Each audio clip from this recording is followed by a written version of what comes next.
नाम जय है। मैं राजस्थान के जयपुर में रहता हूँ। पढ़ाई लिखाई में शुरू से ही कमजोर रहा हूँ, इसलिए 10वीं भी पास नहीं कर पाया। खेती बाड़ी के काम में भी दिल न लगा तो मैंने घर में कह दिया कि मैं तो शहर जाकर कोई नौकरी कर लूंगा।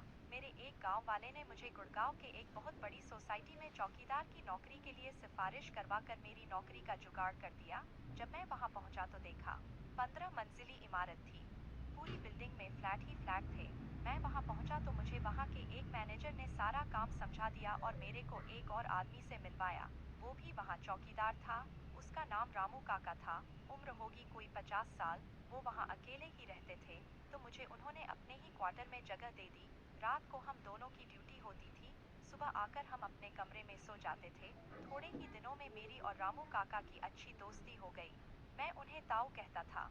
एक दिन दोपहर को हम लोग अपने कमरे में ही बैठे थे, तभी वहां गीता नाम की एक औरत आई। वो वहां 2-4 फ्लैट्स में झाड़ू पोंछा किया करती थी। रामू काका बड़े खुश होकर उससे मिले। बाद में पता चला कि उन दोनों का आपस में चक्कर था। वैसे तो गीता शादीशुदा थी और उसके 4 बच्चे भी थे, मगर कभी कभी रामू काका के पास आ जाती थी। गीता मेरी तरफ देख कर बोली, ये लड़का कौन है? रामू काका ने कहा, अरे नया लड़का आया है, मेरे साथ ही काम करता है और यहीं पर ही रहता है। खैर रामू काका और गीता ने मिलकर खाना बनाया। हम तीनों ने साथ बैठकर खाना खाया, क्योंकि मुझे खाना पकाना नहीं आता था। खाना खाकर रामू काका ने मुझे कहा, अरे सुन, तू तो नौजवान है, जा थोड़ी देर बाहर घूम आ। मैं उनका इशारा समझ गया और बाहर आ गया। रामू काका ने दरवाजा बंद कर लिया। मैं अपने ड्यूटी रूम पर आकर बैठ गया। कोई 1 घंटे बाद मेरे मोबाइल पर रामू काका का फोन आया, तो मैं वापस अपने क्वार्टर में आ गया। गीता अभी भी चादर ओढ़े बिस्तर पे लेटी थी। मैंने देखा कि गीता मुझे बड़े ध्यान से देख रही थी। फिर उसने रामू काका से कहा, ये लड़का क्या हमेशा तुम्हारे साथ ही रहेगा? रामू काका ने कहा, हाँ, अब तो यही रहेगा। फिर गीता बोली, फिर तो हमें पहले की तरह खुला टाइम तो नहीं मिलेगा। मैंने कहा, मुझे तो ताऊ ने फोन करके बुलाया था, आप कहो तो मैं चला जाता हूँ। गीता चादर से निकली और मेरे सामने ही कपड़े पहनने लगी। उसे ऐसे देखकर मैं अवाक रह गया। रामू काका ने मुझे देखा और मेरी तरफ आंख मिचाकर मुस्कुरा दिए। फिर गीता चली गई। बाद में रामू काका ने मुझे कहा, लगता है गीता तुझ पे रीझ गई है। मैंने कहा, तो वो तो आपकी माशूक है।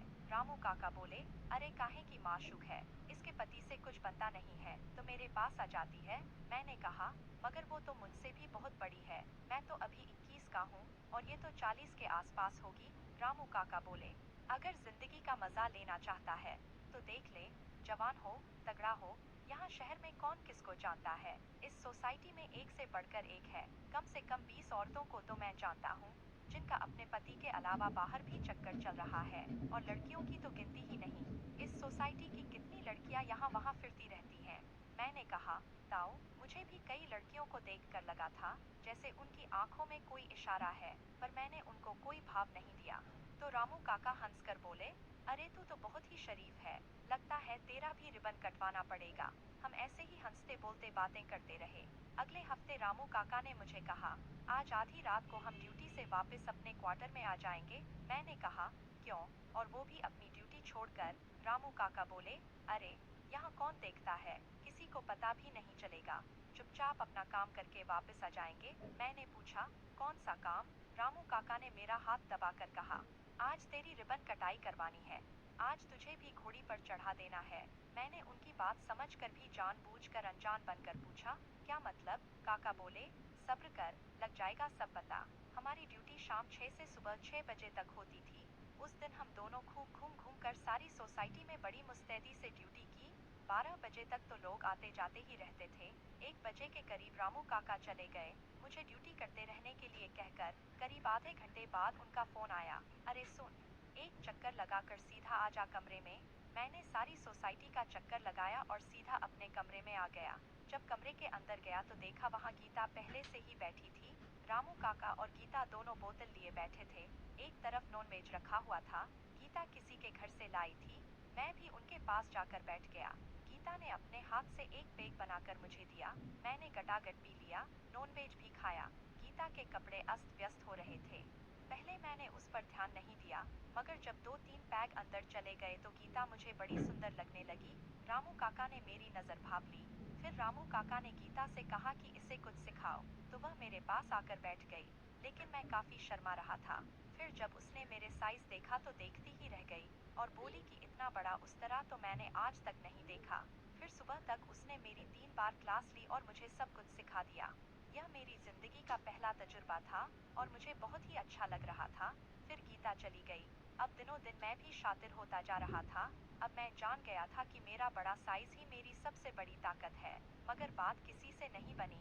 मैंने एक दिन ये बात गीता से कही, तो वो बोली, तू चिंता मत कर, मैं करती हूँ कुछ दिनों बाद गीता मुझे एक फ्लैट में लेकर गई। मुझे अपनी एक मेम साहब से मिलवाया। दूध जैसी गोरी, बहुत ही सुंदर, किसी परी के जैसी प्यारी। गीता बोली, मैडम जी, यही है वो जय जिसकी मैंने आपसे बात की थी। मैडम ने मुझे ऊपर से नीचे तक देखा, मुझे सोफे पर बैठाया और गीता से बोली, अरे, इसके लिए चाय तो बना लाओ। गीता चाय बनाने को चली गई, तो मैंने शर्मिंदा सा चुपचाप सोफे पर बैठा रहा। 2-3 मिनट की चुप्पी के बाद मैडम जी बोली, गीता तुम्हारी बहुत तारीफ कर रही थी, कह रही थी कि तुम जैसा दूसरा कोई भी नहीं, इस सोसाइटी में तो बिल्कुल नहीं। ऐसा भी क्या खास है तुझ में? मैं क्या कहता? मैं शर्मा गया। मैडम फिर बोली, देखो ऐसे शर्माने से काम नहीं चलेगा। अगर कुछ दुनिया से अलग चीज तुम्हारे पास है तो दिखाओ, वरना जा सकते हो। फिर मैंने मैडम की अच्छे से हजामत बनाई। हजामत बनवाकर वो उठी और बाथरूम में चली गई है। फिर वापस आकर बोली, अब तुम जाओ।